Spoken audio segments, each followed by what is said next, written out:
Hello friend, study with BS classes में आपका स्वागत है। आज पढ़ेंगे कक्षा 4 का 7वां अध्याय खिड़की से।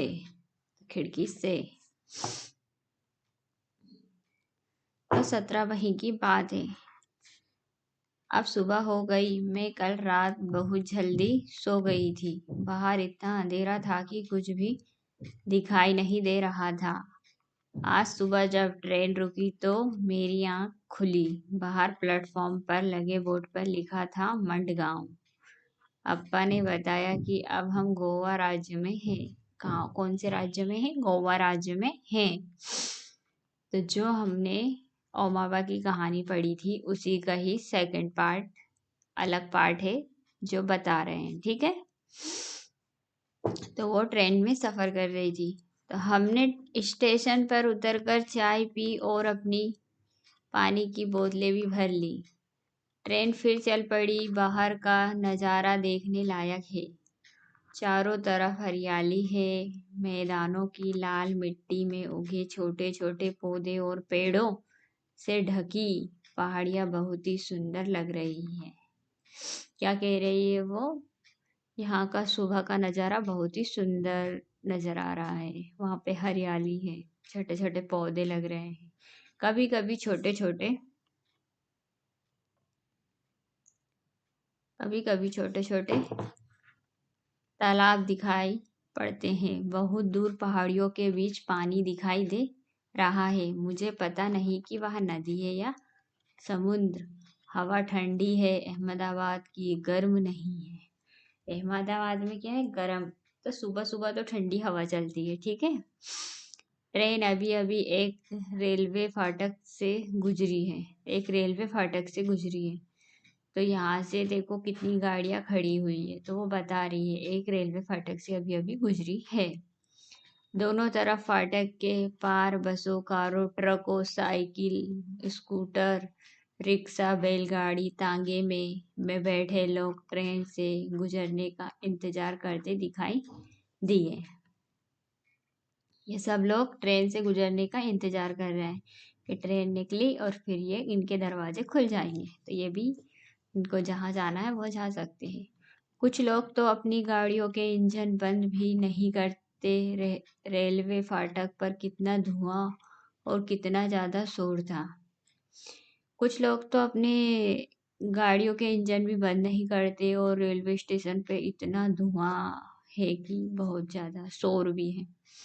मैंने देखा कि कुछ लोग बंद रेलवे फाटक के नीचे से झुककर भी पार कर रहे थे। कितना खतरनाक है यहाँ। कुछ लोग तो झुककर भी पार कर रहे थे। तो वो कह रही है कि कितना खतरनाक है। कभी कभी हमारी ट्रेन दूसरी ट्रेन से बिल्कुल पास से गुजरती है। मैंने और उन्हीं के डिब्बे गिनने के कई बार कोशिश की, पर दोनों ही ट्रेन इतनी तेज चल रही थी कि हमारी गिनती कभी मेल नहीं खाई, गड़बड़ ही हुई। मैंने बहुत बार यह सोचा, कोशिश भी की कि जैसे मैं ट्रेन में बैठी हूँ उसी के सामने एक और ट्रेन आती है साइड में, तो मैं उसके डिब्बे गिनना चाहती हूँ कि कितने क्या हैं, पर मैं गिन नहीं पाती हूँ। ठीक है। अब क्या कह रही है? और मना ने अब पहले और दूसरे दिन खिड़की से बाहर जो नज़ारा देखा उसमें क्या अंतर है? पहले दिन ओमना ने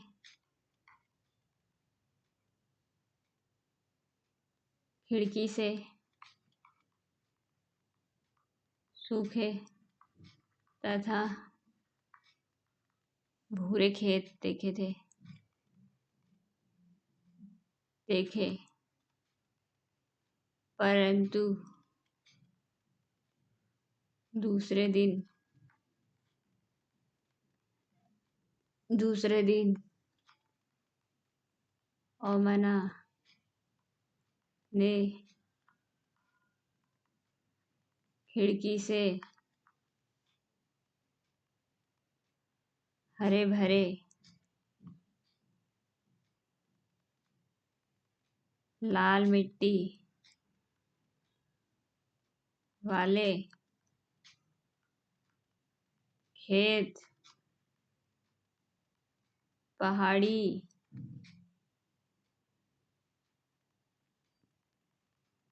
पहाड़ियों के बीच पानी तथा पेड़ देखा।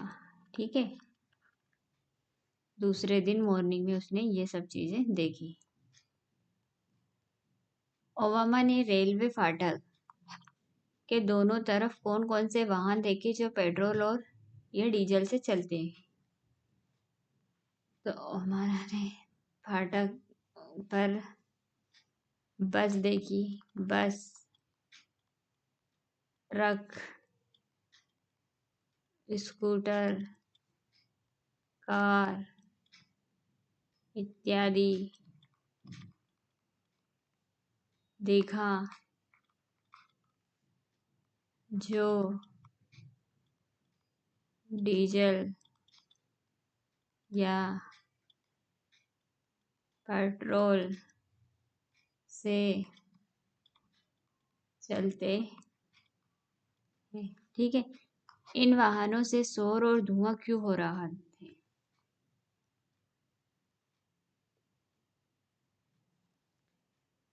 क्योंकि बहुत सारे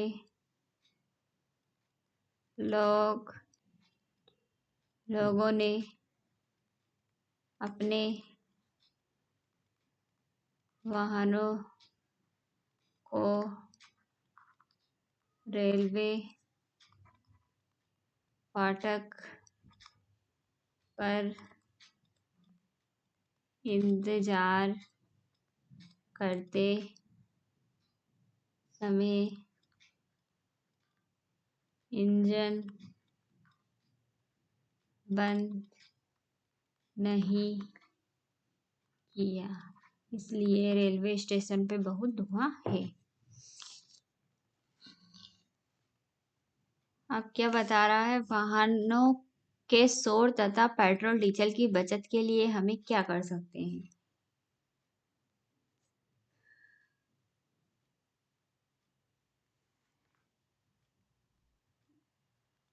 इंजन को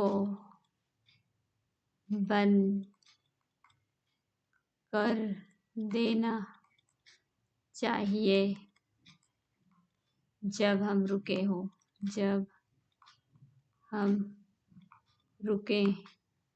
हो, बंद भी कर देना चाहिए, बंद भी कर देना चाहिए वाहनों को।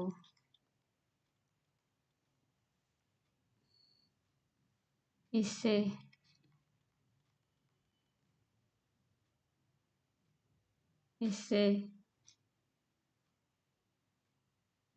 प्रदूषण भी थोड़ा कम होने की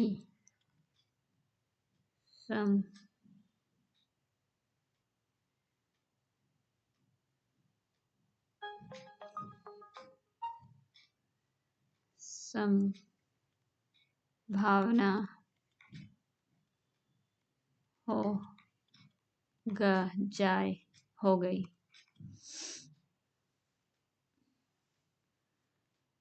कुछ लोग रेलवे फाटक तक भी पार करते हैं जब वहां बंद होता है, तब इनके बारे में क्या सोचते हो?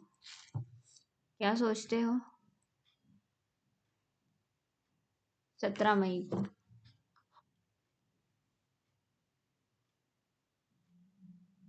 तो इसका क्वेश्चन अपन लिखेंगे इस पर।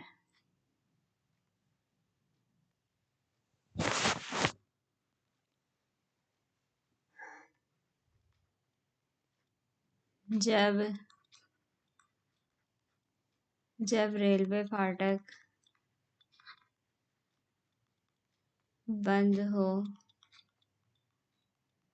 तो उसे पार नहीं करना चाहिए,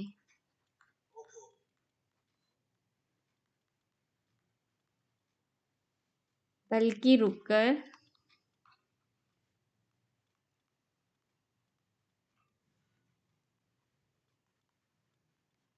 ट्रेन के गुजरने का इंतजार करना चाहिए।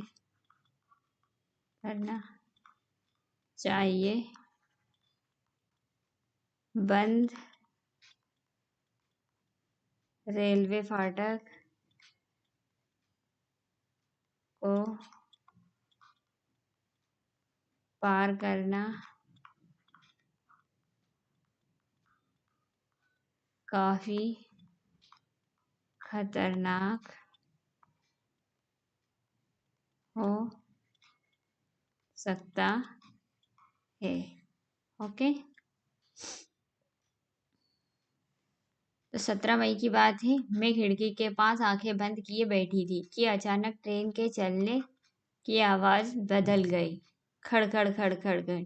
मैंने आंखें खोली। अंदाजा लगाओ मैंने क्या देखा। हमारी ट्रेन नदी के ऊपर बने पुल पर से जा रही थी। कितना बड़ा था वहां पुल। पुल पर से जाते हुए ट्रेन के पहियों की आवाज भी इतनी अलग होती है। मैंने खिड़की से नीचे झांका तो मुझे डर लगा। पटरी के नीचे जमीन तो थी ही नहीं, केवल केवल पानी ही था। जैसे कि ये दिखाई दे रहा है, ये नीचे पानी है, ये पटरी है, ये पुल बन रहा है, ये इंसान निकल रहे हैं, ये पुलिया बनी हुई है, ये ट्रेन निकल रही है, दिखाई दे रही है। और किनारे पर कुछ मछुआरे। मैंने उन्हें हाथ हिलाकर इशारा किया। पता नहीं वे मुझे देख भी पाए या नहीं। ट्रेन के पुल के साथ साथ दूसरे वाहनों के लिए एक और पुल भी बना हुआ था। वहां इस पुल से अलग तरह से बना था। क्या था? इससे अलग तरीके से बना था। मुझे लगा मुझे लगा कि हमारे जैसे पुल के ऊपर से जाने से ज्यादा मजा है। हमारे ऊपर जो है पुल, उससे भी ज्यादा मजा है।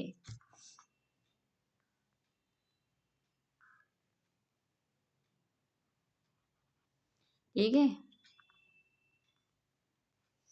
अब क्या पूछ रहा है? क्या तुमने पुल देखे हैं और कहाँ? हाँ, मैंने पुल देखे हैं।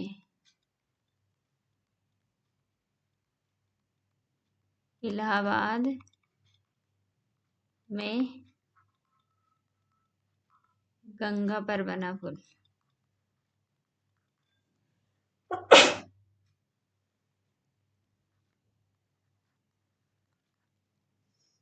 पुल, ओके। क्या तुम कभी किसी पुल पर से गुजरे हो? कहाँ? हाँ,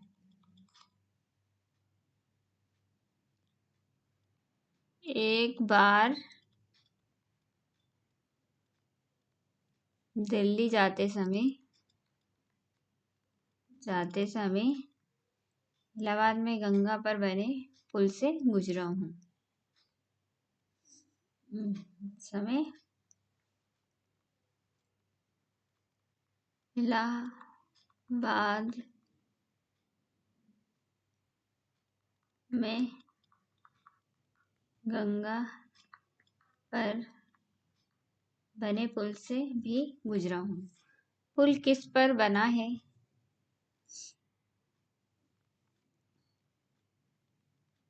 गंगा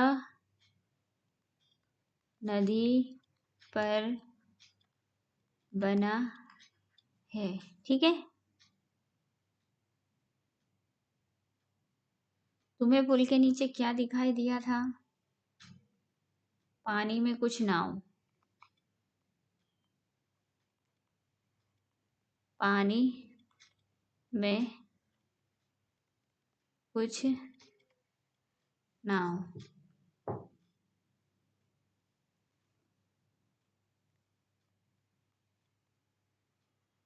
भी दिखाई दी थी।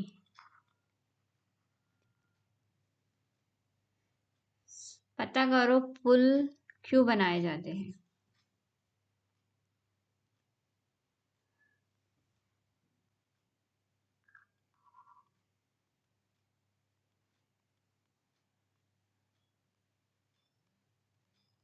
पुल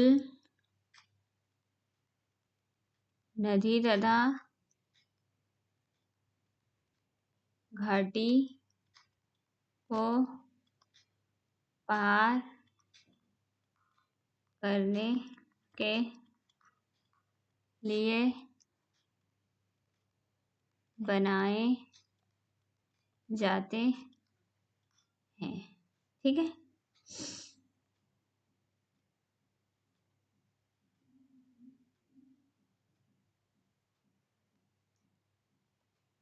खिड़की से।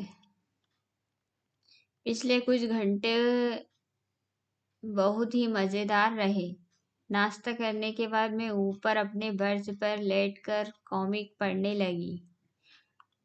बाहर बहुत तेज धूप खिल रही थी। अचानक बिल्कुल अंधेरा हो गया। थोड़ी ठंड भी लगने लगी। मैं बहुत डर गई।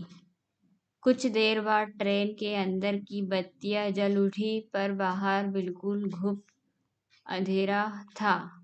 किसी ने बताया कि हम सुरंग में से गुजर रहे थे। पहाड़ को काटकर बनी सुरंग। ऐसा लग रहा था जैसे सुरंग खत्म ही नहीं हुई।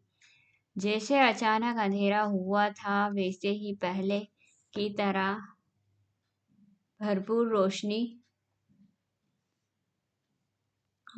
रोशनी हो गई। खिड़की के बाहर चमकती धूप, रोशनी और हरियाली।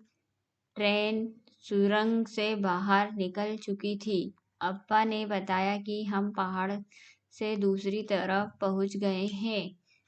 तब से अब हम 4 और छोटी सुरंगों में से गुजर चुके हैं। अब जब मैं सुरंग के बारे में जान चुकी, मुझे डर नहीं लगता बल्कि मजा आता है। ये सुरंग है, अंदर ही अंदर बनाई गई है। ठीक है, उसको भी बहुत अच्छा लगता है। ठीक है,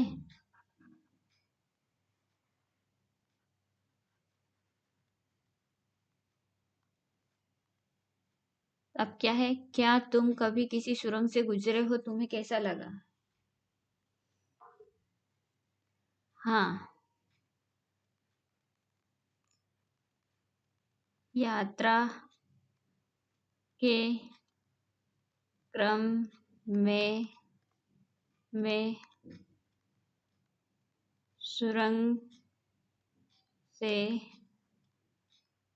गुजरा हूँ। ठीक है,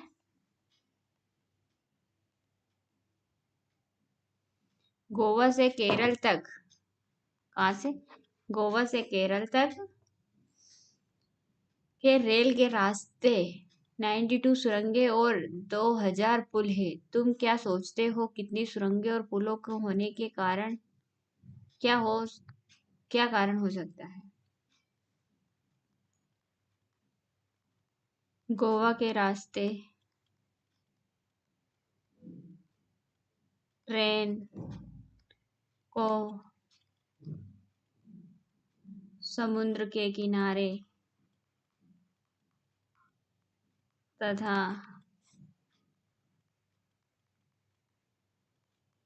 पहाड़ियों से गुजरना पड़ता है। उन्हें उन्हें पार करने के लिए इतनी सुरंगों और पुलों को बनाया गया है। ठीक है।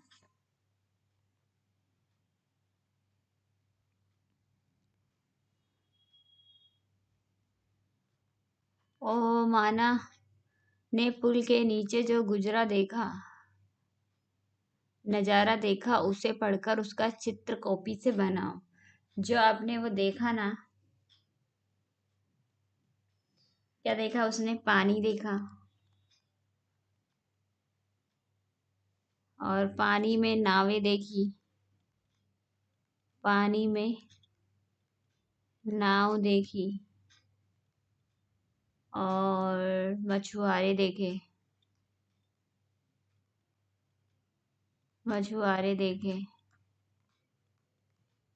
मछलियां पकड़ रहे थे,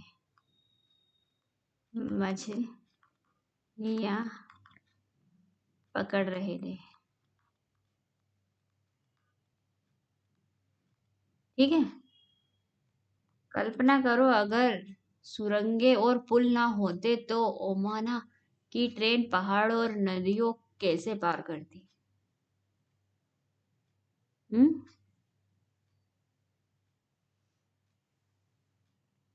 कैसे पार करती? अगर ये उस पे लिखते हैं,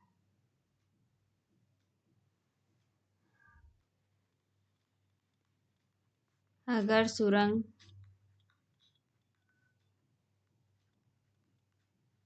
और पुल ना होते तो ओमाना की ट्रेन पहाड़ और नदियों को पार नहीं कर पाती। ठीक है।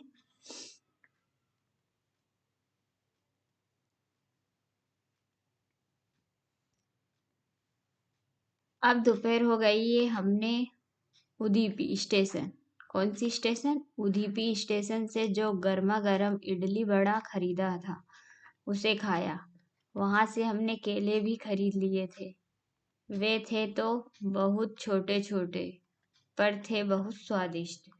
बाहर का नजारा फिर बदल गया। अब हम हरे हरे खेत, कहाँ पे पहुंच गए? हरे हरे खेत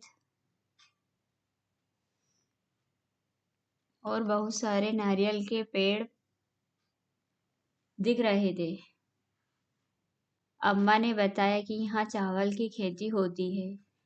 बाहर सब कुछ अलग दिखाई दे रहा है। यहाँ के गांव, यहाँ से बने घर, जानती हो यहाँ के लोगों का पहनावा भी अहमदाबाद के लोगों से अलग है।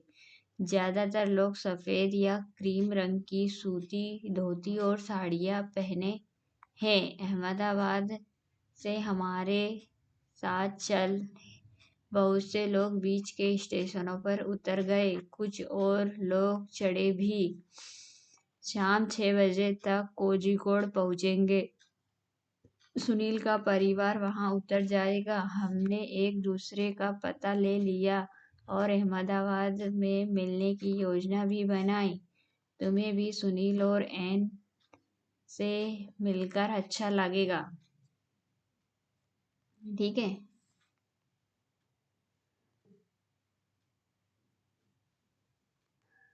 तुम घर में कौन सी भाषा बोलते हो? मैं घर में हिंदी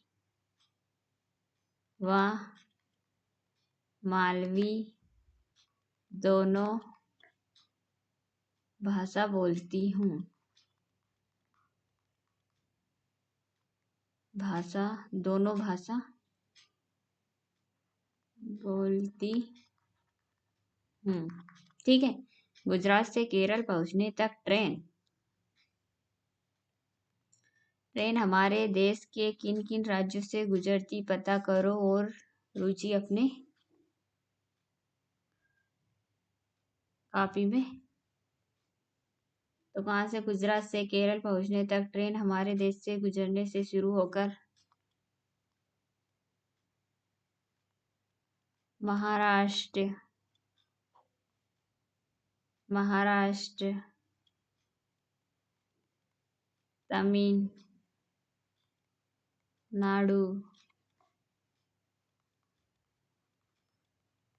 राज्यों से गुजरते हुए केरल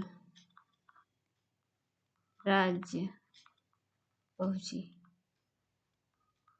ठीक है। क्या तुमने नारियल पानी पिया, कैसा लगा?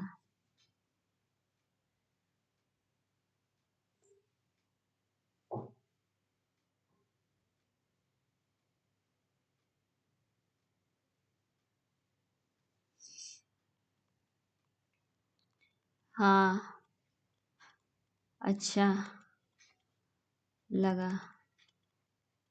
नारियल के पेड़ का चित्र बनाओ और उस पर चर्चा करो। नारियल का पेड़ लंबा लंबा सा होता है। देखो मैं छोटा सा बना के बताती हूँ।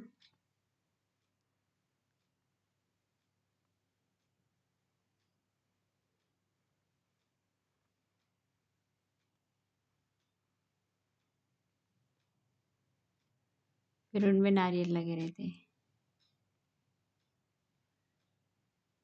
ठीक है।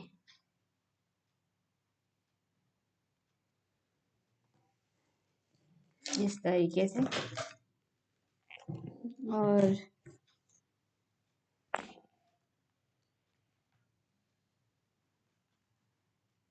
ठीक है,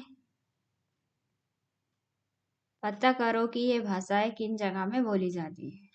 तो हमको पता करनी है। जैसे मलयालम कहाँ पे बोली जाती है? केरल में बोली जाती है। कोंकणी बोली जाती है गोवा में। मराठी बोली जाती है महाराष्ट्र में। गुजराती बोली जाती है गुजरात में। कन्नड़ बोली जाती है तमिलनाडु में। ठीक है। अब 17 मई की रात हो गई। अब रात हो चुकी है, हमने अपना सामान संभालना शुरू कर लिया है। लगभग 3 घंटे में हमारा स्टेशन कोट्टायम भी आ जाएगा। वहाँ हमें उतरना है। आज रात को हम बलियम्मा के घर जाएंगे। वहाँ से सुबह बस में बैठकर अम्मुमा के गांव के लिए रवाना होंगे। सभी बहुत थक गए हैं। आज ट्रेन में हमारा दूसरा दिन खत्म होने को है। बाप रे, कितना लंबा सफर तय किया हमने आज, पर मजा भी बहुत आया। अब मैं लिखना बंद कर रही हूँ। अम्मुमा के घर पहुंचकर ही फिर डायरी लिखूंगी। अभी तो ये डायरी बंद कर रही है, अब वहां पर पहुंचकर ही वो लिखेगी। माँ की बहन को क्या कहते हैं? मौसी कहते हैं। माँ की माँ को नानी कहते हैं। पिताजी की बहन को भुआ कहते हैं। पिताजी की माँ को दादी कहते हैं। ठीक है। तो हम वीडियो बच्चों यहीं समाप्त करने जा रहे हैं। जो भी प्रॉब्लम हो तो ज़रूर बताइए। जब तक के लिए ऑल द बेस्ट।